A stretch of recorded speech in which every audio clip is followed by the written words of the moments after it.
हर साल भक्त हनुमान जयंती का त्योहार बड़े उत्साह से मनाते हैं। हर साल की तरह इस साल भी सभी मंदिरों में, भक्तों के घर कीर्तनों में, हर जगह हनुमान जयंती का त्योहार बड़े ही धूमधाम से मनाया जा रहा था। भगवान हनुमान देवलोक से ये सब देखकर बड़े ही खुश होते हैं। ये देख हनुमान का मन धरती लोक पर जाने का करता है और वो श्री राम, माता सीता और लक्ष्मण को भी अपने साथ धरती लोक पर चलने के लिए मना लेते हैं। जब वो धरती लोक पर पहुंचते हैं तो हर तरफ हनुमान चालीसा का पाठ, राम भजन और हनुमान और राम जी के गाने बज रहे थे। ये देख हनुमान जी बहुत ही खुश होते हैं। वो सभी अपनी वेशभूषा में खड़े थे कि तभी एक भक्त की नजर हनुमान जी पर पड़ी। जय श्री राम। राम परिवार की इस झांकी में ये बालक तो बिल्कुल हनुमान की भांति ही नजर आ रहे हैं। इन्हें देखकर लग रहा है इन्हें लड्डू के प्रसाद खाने का बड़ा मन हो रहा है। मैं अभी इनके लिए लड्डू का प्रसाद लेकर आती हूँ। वो औरत लड्डू लाकर उन सबको दे देती है। ये लो श्री राम जी, ये आपका। माता सीता आप भी खाइए। लक्ष्मण जी ये आपका, और हनुमान जी ये आपका बड़ा लड्डू। आप सबको देखकर तो ऐसा प्रतीत हो रहा है मानो सचमुच श्री राम परिवार हमारे सामने आ गया हो। ये सुनकर वो चारों मुस्कुराते हैं और अंतर्ध्यान हो जाते हैं। ये चमत्कार देख वहाँ खड़े सभी लोग हैरान रह जाते हैं। हे प्रभु, ये कैसी भूल हो गई हमसे। आप सब स्वयं हमें दर्शन देने आए और हम आपको झांकी समझ बैठे। भगवान कब किस रूप में हमें दर्शन दे दे हमें पता ही नहीं चलता। बिल्कुल सही कहा बहन। चलो अब अंदर चलकर उनकी पूजा करते हैं और उनसे अपनी भूल के लिए क्षमा याचना मांगते हैं। उधर हनुमान राम परिवार के साथ आगे बढ़ रहे थे और पृथ्वी लोक पर चल रही तैयारियों को देखकर मंत्र मुग्ध हो रहे थे। वो सभी चलते ही जा रहे थे कि तभी उनकी नजर एक टूटी फूटी झोपड़ी पर पड़ी जिसमें एकदम सन्नाटा पसरा हुआ था। ये देख हनुमान बोले, प्रभु, इस झोपड़ी में इतना अंधेरा क्यों है? क्या यहाँ कोई नहीं रहता? हनुमान, अंदर चलकर देखते हैं, वहीं जाकर पता चलेगा। प्रभु, मैं इस परिवार के साथ अपना जन्मदिन मनाना चाहता हूँ। ये तो बहुत अच्छी बात है हनुमान। हाँ हनुमान, हम भी इसी परिवार के साथ तुम्हारा जन्मदिन मनाएंगे। हनुमान झोपड़ी के बाहर खड़े होकर कहते हैं, क्या हम अंदर आ सकते हैं? अरे ये तो कोई हनुमान जी और राम जी की झांकी लगती है। हाँ हाँ, आप सब अंदर आ जाइए। मैं अपना जन्मदिन आप सबके साथ मनाना चाहता हूँ और आप सबके साथ केक काटना चाहता हूँ। लेकिन मेरे पास खिचड़ी के अलावा और कुछ नहीं है प्रभु। आज के इस शुभ अवसर पर आप सब मेरे घर में भगवान के रूप में आए हैं। मैं आपकी इच्छा कैसे पूरी कर सकती हूँ? हे पवन पुत्र, मेरी मदद करो। माता, आप दुखी मत हो। आप इस खिचड़ी को 5 भागों में बांट दो। सीमा को कुछ समझ नहीं आ रहा था। उसने उस थोड़ी सी खिचड़ी के 5 भाग कर दिए, लेकिन अचानक एक एक करके सारी खिचड़ी की थालियां अलग अलग चीजों से भर गई। पहली थाली स्वादिष्ट केक, दूसरी लड्डू और मिठाई, तीसरी पूरी पकवान, चौथा नए नए कपड़ों से और 5वीं थाली सोने के ढेर सारे सिक्कों और रुपयों से भर गई। ये चमत्कार देख सीमा और उसका परिवार हैरान रह गए।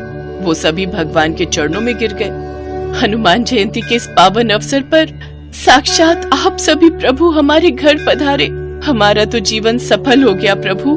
माता, तुमने सच्चे हृदय से हमें याद किया और जो भक्त मुझे सच्चे मन से याद करता है उस पर मेरी कृपा हमेशा बनी रहती है। फिर उन सबको आशीर्वाद देकर वो सभी अंतर्ध्यान हो जाते हैं। प्रभु श्री राम के परिवार और हनुमान के चरण पड़ने से उनके घर से सारे दुख दूर हो जाते हैं। अब उनके घर में किसी भी चीज की कोई कमी नहीं रहती। वो अपने घर में एक बड़ा राम दरबार बनवाते हैं जिसमें माता सीता, प्रभु राम, लक्ष्मण और हनुमान जी की मूर्ति होती है। अब सारा परिवार हर दिन उनकी पूजा पाठ करते, साथ ही हर साल खुशी खुशी उनके जन्मदिन पर केक काटकर हनुमान का जन्मदिन मनाते और प्रभु राम के साथ उन सबको केक का भोग लगाते।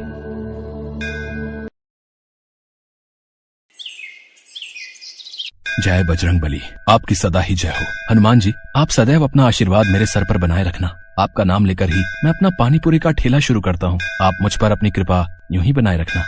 आओ आओ, बढ़िया ताजी स्वादिष्ट चटपटी पानी पूरी खाओ। ऐसी पानी पूरी आज तक नहीं खाई होगी। 10 रुपए में 20 पानी पूरी, सस्ती और खस्ता भी। आओ आओ।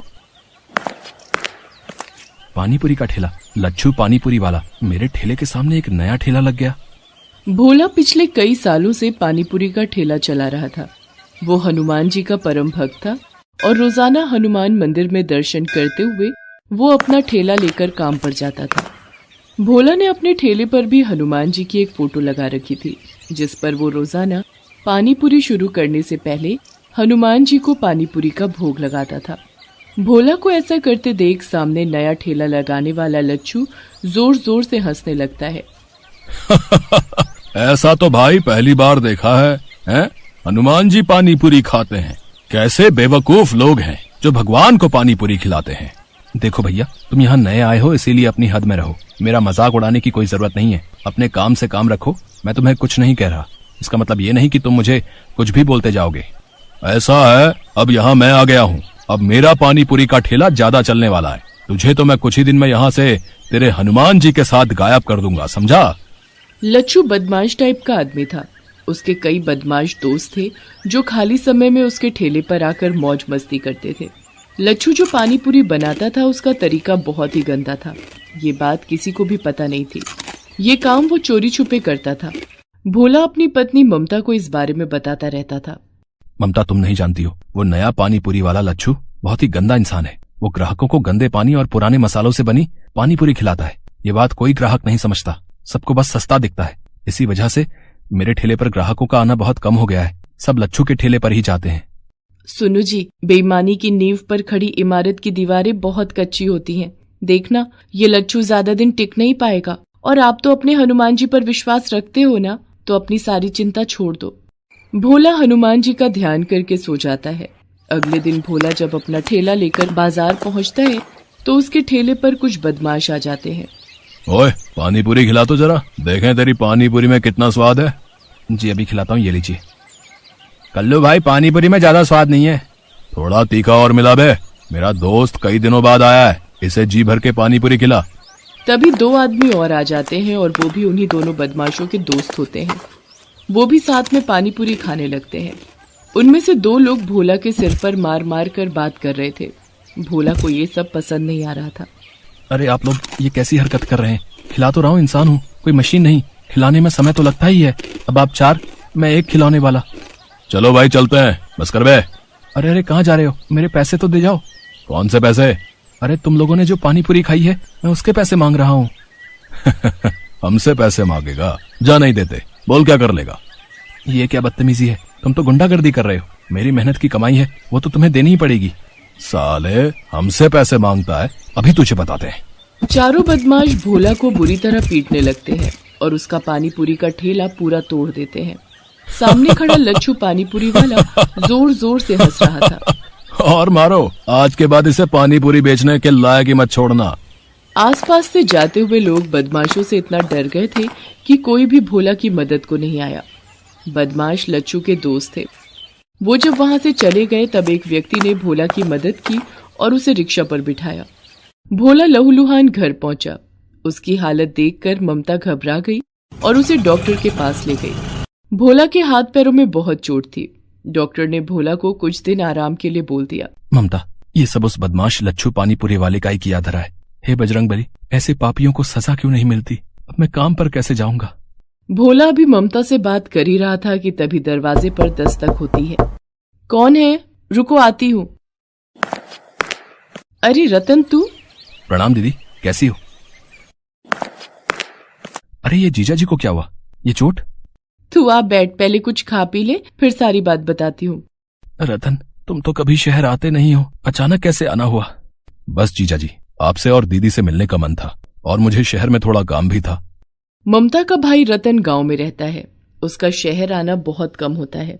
ममता भोला के साथ हुए हादसे के बारे में रतन को बताती है, जिसे सुनकर रतन गुस्से में आ जाता है। दीदी, तुम चिंता मत करो, अब मैं आ गया हूँ। मेरे रहते जीजा जी का काम कोई बंद नहीं कर सकता।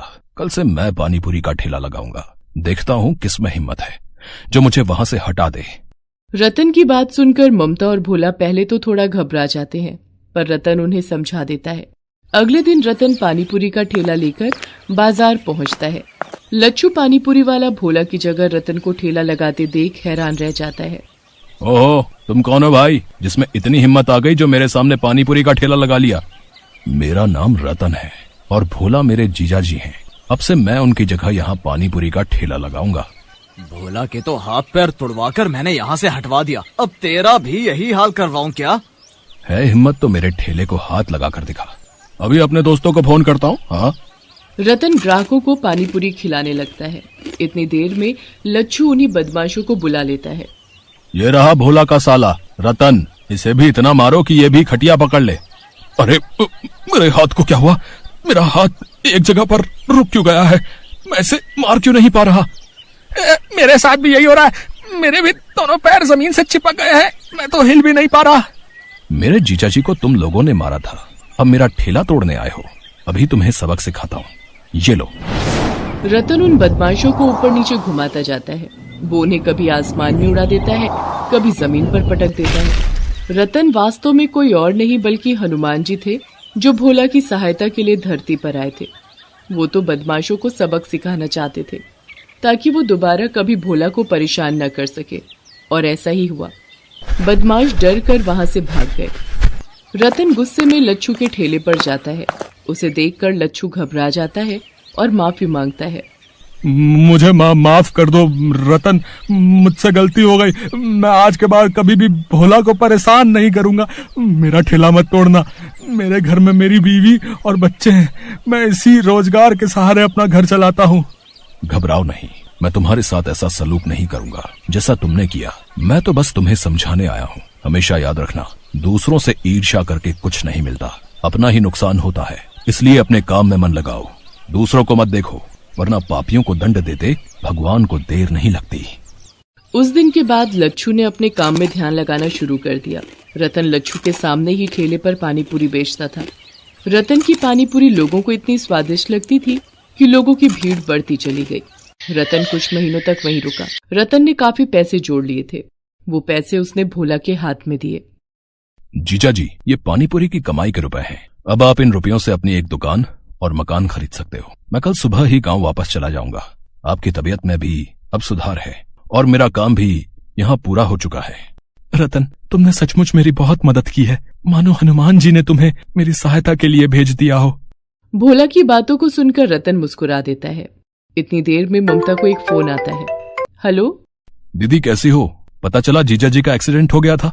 मैं कल सुबह माँ के साथ उन्हें देखने आ रहा हूँ। ठीक है, मैंने सोचा मैं तुम्हें बता दूं। अगर फोन पर रतन है तो सुनो जी, ये कौन है?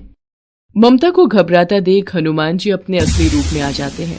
उन्हें सामने खड़ा देख भोला और ममता दोनों की आंखों में आंसू आ जाते हैं। प्रभु, आप मेरी मदद को आए, आपकी महिमा अपरंपार है प्रभु। भोला, तुम्हें तो पता ही है, जब भी कोई भक्त सच्चे हृदय से मेरी पूजा और उपासना करता है, मैं उसकी मदद के लिए अवश्य आता हूँ। तुम मेरे सच्चे भक्त हो, हमेशा ऐसे ही ईमानदारी और मेहनत से काम करते रहना। मेरा आशीर्वाद सदैव तुम्हारे साथ है। इतना कहकर हनुमान जी अंतर ध्यान हो गए। भोला ने उन रुपयों से एक दुकान और एक मकान खरीद लिया और अपनी पत्नी ममता के साथ खुशी खुशी जीवन बिताने लगा।